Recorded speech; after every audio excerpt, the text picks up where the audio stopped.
everybody, I'm Shrita and you're watching CubCoder. Today we're going to be learning about while loops. In the end, we are going to do a small project using while loops which will have this input and this output. Now, first things first, what is a while loop? A while loop is a loop that keeps on running till the condition is fulfilled. Didn't understand that? Let me break it down.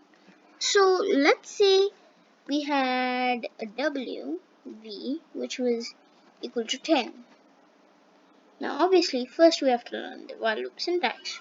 So the while goes there, space W V is probably greater than 0. We can print hi there. So now can anybody tell me if it keeps on running till its condition is fulfilled, then doesn't that mean it will run forever? Didn't understand that. Few of you might have already guessed it. But it's actually that it will always stay 10 unless we change the value. For instance, we can put WV minus is equal to WV minus 2. Then it would print 5 times. But for now, I'm going to keep it for 5. So it will print 2 times. See?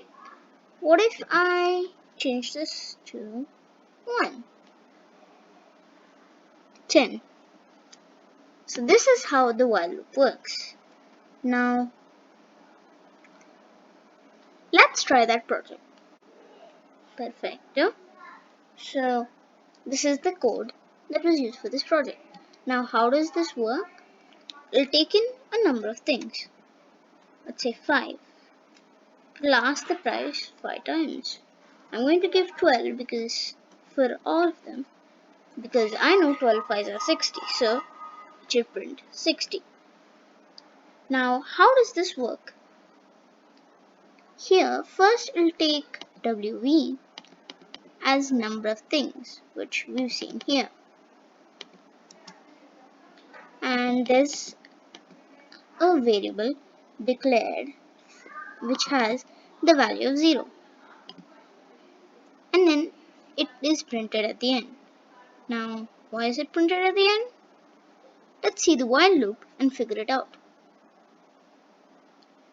So, while the WV right here is greater than 0. Right, for example, if you enter 1, it's greater than 0, so the while loop will run. Now, what will be inside that while loop? First, it will take the price.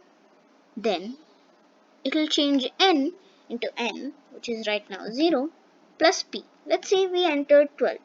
So, that means right now n is 12. And then WV is equal to WV minus 1. So, that means right now WV, if we had entered say 5, now it would be 4. Is it still greater than 0? It is. Then it will take the price again. Now 12 plus, since we entered here 12 again, it would take 12 plus 12 because the original n, which was declared in the earlier while loop, will now be used. So like that, it will keep on repeating until WV is greater than 0. Then after that, if you don't add indentations, it will print the added price in the end. Let's try this without reviewing the code. First, obviously, we'll need a variable which would take in the number of things. So, perfect. Then we will need something to tally up the numbers. Then finally, we will need the while loop, which is the most important thing in the whole program. So, while v is greater than 0. Obviously, you could add in a number lesser than 0, then it would not even work. Or you could say while v is smaller than 0, So they would have to enter negative numbers. So then we'll just say P is equal to int input price. We'll ask you the price. So right here, N would be equals to N plus P.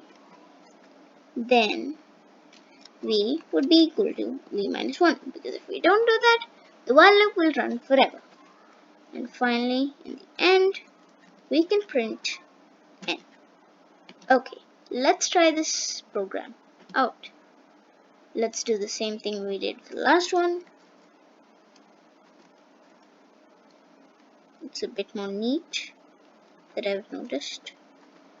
32. 100. Perfect. Let's just check it again so that we can make sure that it is correct. Well, here's 0, 1, so 2, 3, 4, 7, 3, 10. Yes, that's correct. I hope you enjoyed this video. I'll see you in the next video. Bye.